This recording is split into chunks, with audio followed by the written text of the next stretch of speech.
Hello भाई, स्वागत है आप सभी का आपके अपने यूट्यूब चैनल यूरेका क्लासेज में। जैसा कि अपने लास्ट क्लास में पढ़ा था, पीएन जंक्शन डायोड की बाइसिंग पढ़ी थी, यानी पीएन जंक्शन या पीएन संधि डायोड की अभिन्नति पढ़ी थी। आज की क्लास में अपन डिस्कस करेंगे पीएन संधि डायोड की जो अभिलाक्षणिक वक्र हैं उनके बारे में अपन डिस्कस करने वाले। तो सबसे पहले बात आती है कि अभिलाक्षणिक वक्र क्या होते हैं। तो अभिलाक्षणिक वक्र अपन किसे कहेंगे कि पीएन संधि डायोड पर आरोपित जो विभवांतर होता है, यानी कि पीएन संधि डायोड पर अपन क्या करेंगे, विभवांतर को आरोपित करेंगे तथा विभवांतर को आरोपित करने के बाद में उसमें जो प्रवाहित धारा होगी, तो उन दोनों के बीच में जो वक्र होता है, उन वक्र को या उस वक्र को अपन क्या कहते हैं, अभिलाक्षणिक वक्र कहते हैं।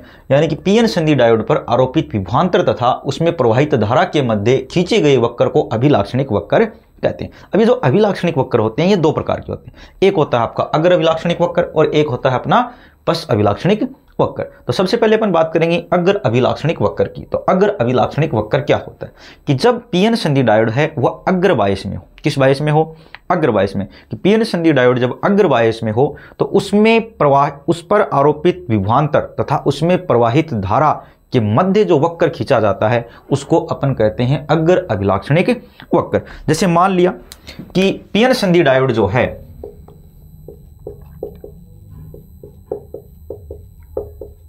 वो कौन से बायस में है? अग्र बायस में।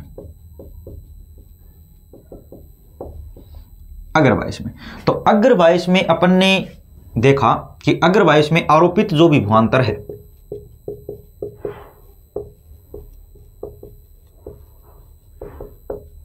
वो मान लिया VF। कितना है? VF। कि अग्र बायस में या अग्र बायस में पीएन संधि डायोड पर आरोपित विभवांतर VF, V फॉरवर्ड तथा प्रवाहित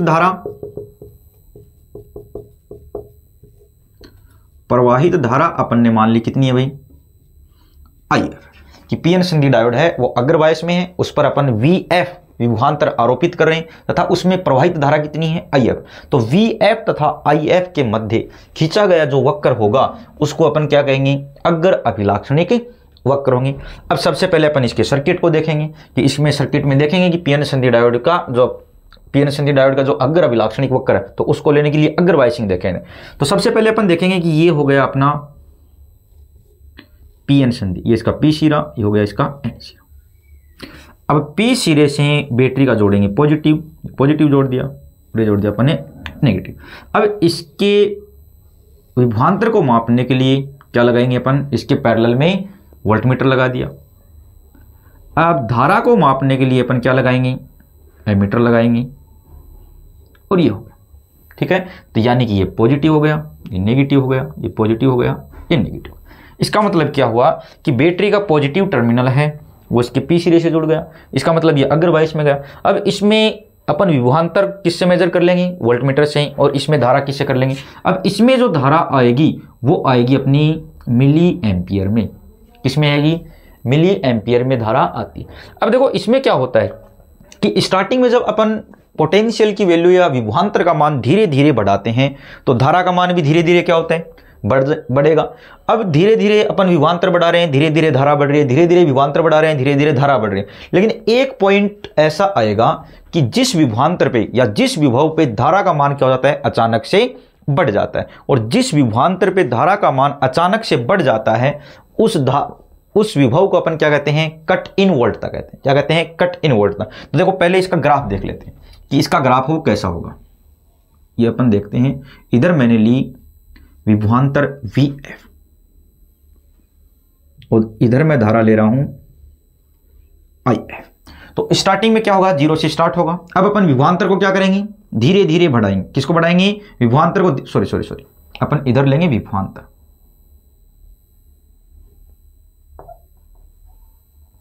और इधर लेंगे धारा, ठीक है। अब अपन क्या करेंगे? देखो विभवांतर को धीरे धीरे अपन बढ़ा रहे हैं। तो जैसे जैसे इसके मान को बढ़ाएंगे वैसे वैसे धारा का मान भी क्या हो रहा है?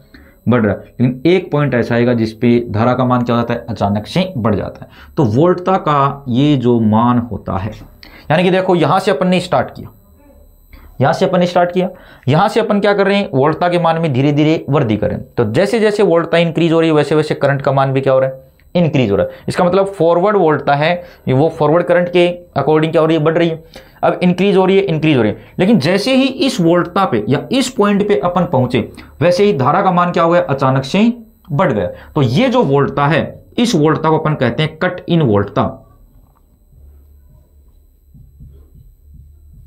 कट इन वोल्टता। तो ये जो वक्र जो होता है इस वक्र को अपन क्या कहते हैं, अग्र अभिलाक्षणिक वक्र कहते हैं। अब जैसे मान लिया कि यहां पे ये पॉइंट हो गया, इस पॉइंट पे एक ये वाला देख लें, तो इस तरफ धारा में परिवर्तन कितना हो गया, डेल्टा आई आर हो गया। यहां पे परिवर्तन कितना हो गया, वी आई एफ और डेल्टा वी एफ। तो इसका मतलब डेल्टा आई एफ यहां पे क्या हो गया, डेल्टा आई एफ हो गया अग्रवायस में धारा में परिवर्तन, और डेल्टा वी एफ क्या हो गया, अग्रवायस में विभवांतर में परिवर्तन हो गया। ठीक है, अब देखो यहां पे जो इंपॉर्टेंट पॉइंट है वो क्या होता है कि यहां पे एग्जाम में कट इन वोल्टता की परिभाषा पूछी जा सकती है, कट इन वोल्टता या देहली वोल्टता। तो देखो यहां पे अपन लिख रहे हैं कट इन वोल्टता या देहली वोल्टता।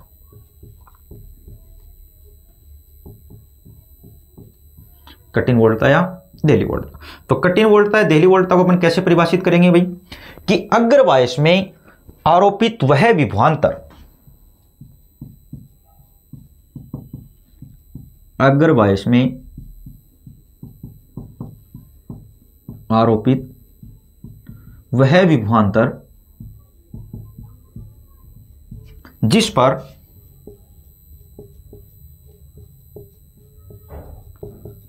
धारा का मान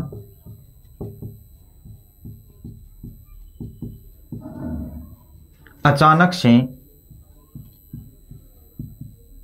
बढ़ जाता है।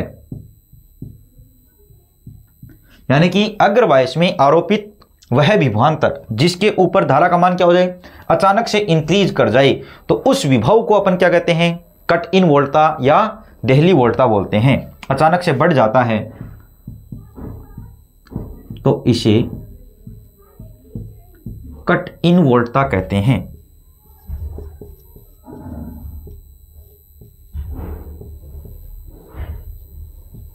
क्या कहते हैं भाई, कट इन वोल्टता कहते हैं।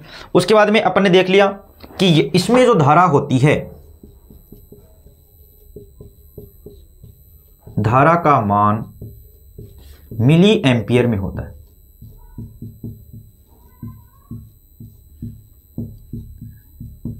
मिली एम्पियर में होता है। देखो अपन ने देखा था कि अग्रवायस में जो डायोड होता है वो सिंपल वायर की तरह बिहेव करता है। इसका मतलब इस कंडीशन में अपने को आउटपुट मिलता है। तो इसका मतलब ये हुआ कि यहाँ पे जो पीएन संधि डायोड का जो रेजिस्टेंस होता है वो थोड़ा सा क्या होता है, कम होता है। क्या होता है, पीएन संधि डायोड का क्या होता है, जो रेजिस्टेंस है वो क्या होता है, थोड़ा कम होता है। और रेजिस्टेंस कम होने की वजह से ये अपने में से धारा को क्या होने देता है, प्रवाहित। और अपने को इसकी जो वैल्यू किस में मिलेगी, मिली एम्पियर में मिलती है। ठीक है, अब अपन बात करते हैं किसकी, पश्च अभिलाक्षणिक वक्र की। किसकी बात कर रहे हैं, पश्च अभिलाक्षणिक वक्र।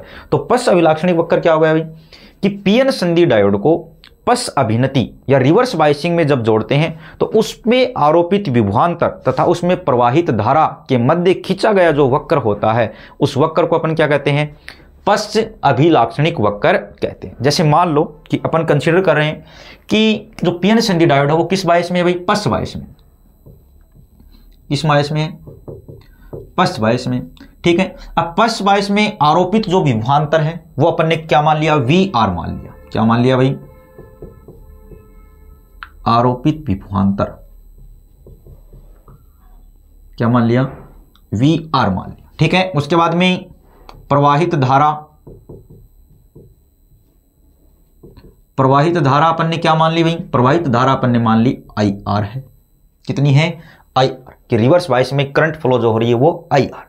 तो वी आर तथा आई आर के मध्य खींचा गया जो वक्र होगा उसको अपन क्या कहते हैं, पश्च अभिलाक्षणिक वक्र कहते हैं। अब देखो इसका सर्किट देख लेते हैं कि ये हो गया अपना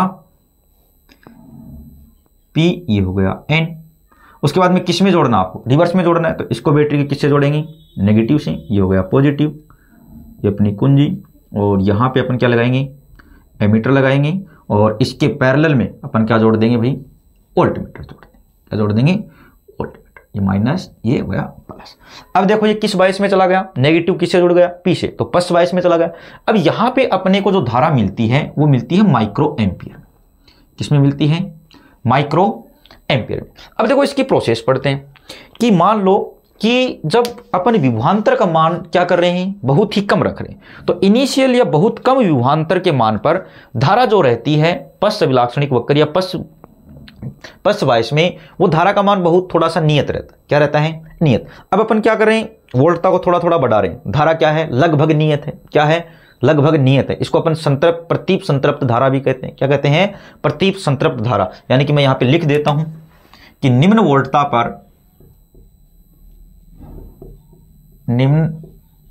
वोल्टता पर धारा का मान लगभग नियत रहता है, जिसे प्रतीप संतृप्त धारा कहते हैं।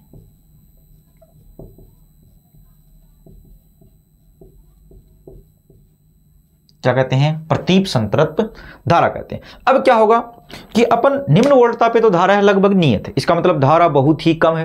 अब जब अपन वोल्टता का मान अचानक से बढ़ा देते हैं या थोड़ा सा क्या करते हैं, इंक्रीज करते जाते हैं, तो एक ऐसा पॉइंट आएगा जिसके ऊपर धारा के मान में क्या होती है, अचानक से वृद्धि होती है, जिसको अपन उस वोल्टता के मान को अपन क्या कहते हैं, ब्रेक डाउन वोल्टता कहते हैं। क्या कहते हैं, ब्रेक डाउन वोल्टता या कट ऑफ वोल्टता कहते हैं। तो इसका मतलब पश्च बायस में आरोपित विभवांतर का वह मान जिसके ऊपर धारा का मान अचानक से बढ़ता है, तो उसको अपन क्या कहते हैं भाई, उसको अपन कहते हैं ब्रेक डाउन वोल्टेज या कट ऑफ वोल्टेज कहते हैं। तो यहां पे मैं लिख देता हूं। पहले तो देखो इसका ग्राफ पढ़ लेते हैं कि अभी अपन किसकी बात कर रहे हैं, रिवर्स बायस की बात कर रहे हैं। तो रिवर्स बायस की बात कर रहे हैं तो देखो इसका ग्राफ इस प्रकार से बनेगा। ये हो गया अपना IR, सॉरी, ये अपना हो गया VR, और ये अपना क्या हो गया, IR हो गया। अब क्या होगा, इसके ऊपर अपन लगभग नियत होगा और फिर अचानक से क्या होता है, तो ये जो पॉइंट है, इस पॉइंट को, वोल्टता के इस पॉइंट को क्या कहते हैं, कट ऑफ वोल्टेज कहते हैं। क्या कहते हैं, कट ऑफ वोल्टेज कहते हैं।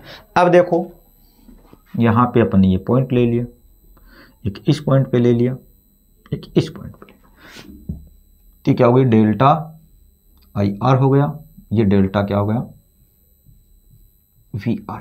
डेल्टा IR क्या है, पश्च बायस में धारा में परिवर्तन, और डेल्टा VR क्या है, पश्च बायस में वोल्टता में परिवर्तन। अब अपन परिभाषा लिखते हैं किसकी, ब्रेक डाउन वोल्टेज या cut off voltage.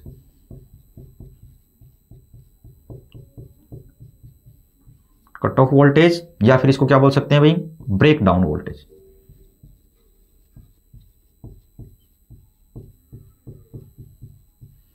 Breakdown voltage, इसकी देखो डेफिनेशन कैसे लिखेंगे कि पश्च बायस में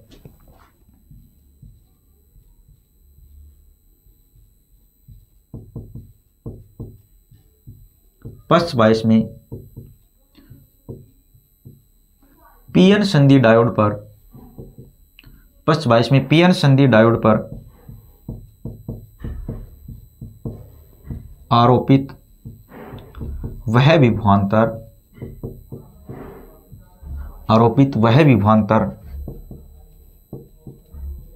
जिस पर धारा का मान बहुत तेजी से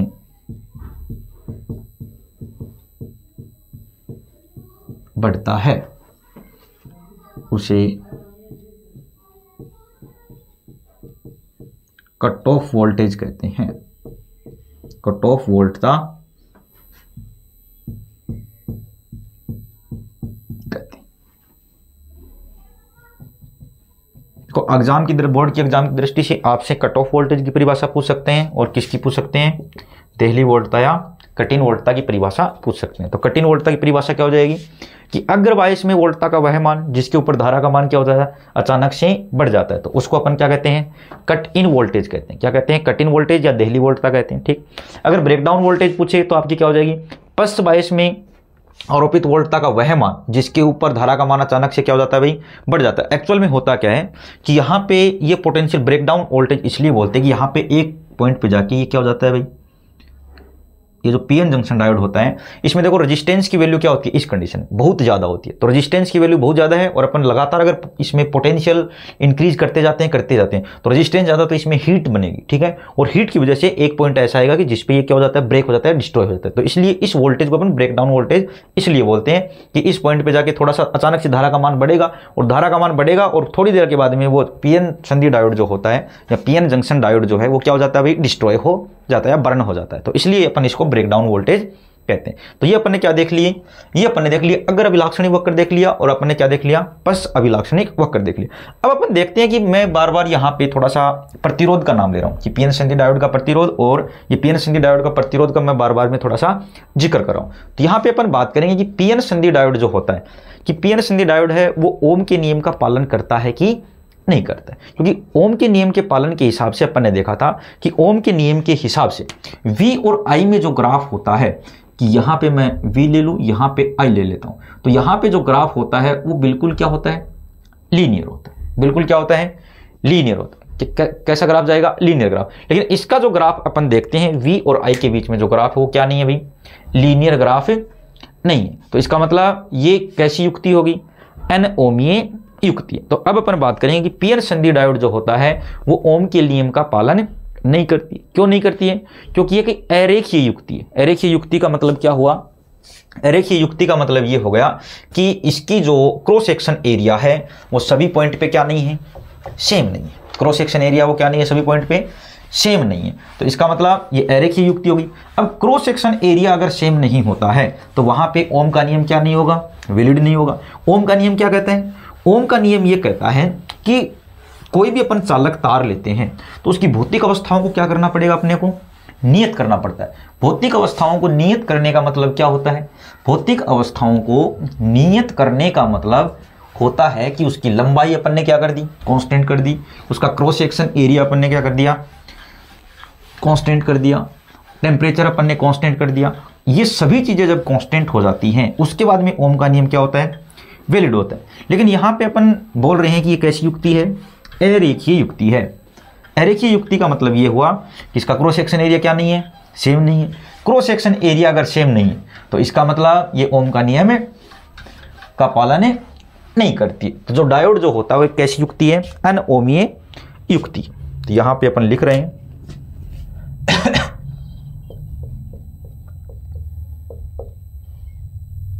डायोड प्रतिरोध,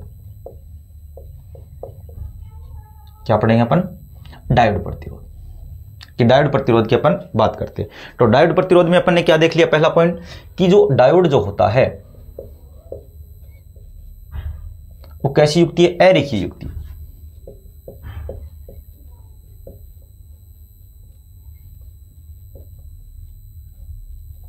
कैसी युक्ति है भाई, अरेखीय युक्ति है। और जो अरेखीय युक्ति होती है वो ओम के नियम का पालन नहीं करती है। तो इसका मतलब यहां पे अपन क्या यूज नहीं करेंगे, डीसी प्रतिरोध का जो अपन ओम के नियम में डीसी प्रतिरोध जो लेते हैं, तो यहां पे डीसी प्रतिरोध शब्द काम में नहीं लेंगे। तो डायोड के लिए कौन सा शब्द काम में लेंगे, गतिक प्रतिरोध। गतिक प्रतिरोध, गतिक प्रतिरोध या फिर इसको क्या बोलते हैं, डायनेमिक रेजिस्टेंस बोलते हैं। क्या बोलते हैं, डायनेमिक रेजिस्टेंस। तो गतिक प्रतिरोध जो होता है जिसको अपन आर से डिनोट करते हैं, तो गतिक प्रतिरोध क्या होता है भाई, इसमें वोल्टा में जो परिवर्तन हुआ और धारा में जो परिवर्तन होता है उसका जो अनुपात होता है वो किसके बराबर होता है, गतिक प्रतिरोध के बराबर होता है। तो वोल्टा में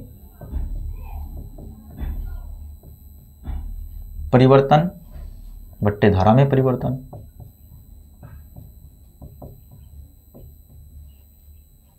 धारा में परिवर्तन, इसको अपन क्या कहते हैं, गतिक प्रतिरोध, डेल्टा वी अपॉन डेल्टा आई। अब देखो अरेखीय युक्ति, इसका मतलब देखो ओम के नियम के लिए क्रॉस सेक्शन एरिया क्या होना चाहिए, ऐसा होना चाहिए, बिल्कुल क्या होना चाहिए, इस प्रकार से नियत हो जाना है। लेकिन अपन देख रहे हैं कि पीएन संधि डायोड है किस प्रकार का है भाई, इस प्रकार का, ठीक है ना। तो इसमें अपन देखेंगे तो इसका जो क्रॉस सेक्शन एरिया होता है वो बिल्कुल स्मूथ नहीं होता, क्या होता है, थोड़ा सा खुरदरा होता है, रफ होता है। तो इसलिए ओम के नियम इसके ऊपर वैलिड नहीं होता है। तो इसीलिए अपने वीआई जो कर्व देखा वो इस प्रकार से देखा, ठीक है ना। इस प्रकार से इसका वीआई कर्व इस प्रकार से होना चाहिए था बिल्कुल, लेकिन ऐसा नहीं है। इसका वीआई कर्व कैसा है, थोड़ा ऐसा है। तो ओम का नियम यहाँ पे वैलिड नहीं हो रहा है। तो अब अपन देख रहे हैं अग्रगतिक प्रतिरोध देख लें इसके लिए। अग्रगतिक प्रतिरोध देखो, यहां पे अग्रगतिक प्रतिरोध को अपन डिनोट कर रहे हैं आर एफ से। तो अग्रगतिक प्रतिरोध क्या हो जाएगा भाई, अग्रदिशिक बायस में या फिर अपन जब अग्र अभिलाक्षणिक वक्र पढ़ रहे थे तो उसमें वोल्टा में जो परिवर्तन हो रहा था, वोल्टा में परिवर्तन कितना, delta V F upon delta I F, ये किसके बराबर हो जाएगा भाई, अग्रगतिक प्रतिरोध के बराबर हो जाएगा। अब देखो अग्रगतिक प्रतिरोध का जो मान होता है या फॉरवर्ड बायस में प्रतिरोध का जो मान होता है वो कहां से कहां तक होता है भाई,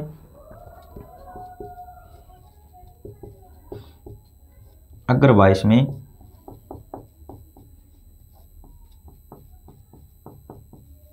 गतिक प्रतिरोध का मान कितना होता है, 1 ओम से 100 ओम तक होता है, जिसकी वजह से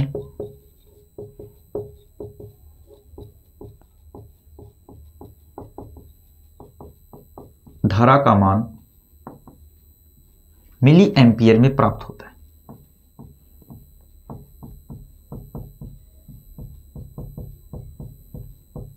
किसमें प्राप्त हो गया, मिली एम्पियर में प्राप्त होता है, ठीक है। तो ये हो गया अपना कौन सा भाई, गतिक प्रतिरोध हो गया, ठीक है। ये गतिक प्रतिरोध अपन ने देख लिया। अब अपन देखेंगे पश्च गतिक प्रतिरोध देख लें। पश्च गतिक प्रतिरोध की बात करें, पश्च गतिक प्रतिरोध देखो, पश्च गतिक प्रतिरोध को अपन डिनोट करेंगे आर आर से, आर रिवर्स में।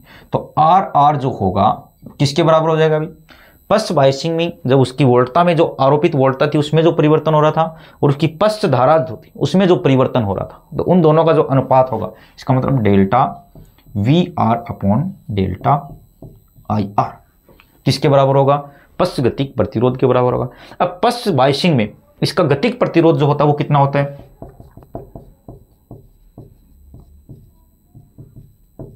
पश्च बायस में गतिक प्रतिरोध का मान गतिक प्रतिरोध का मान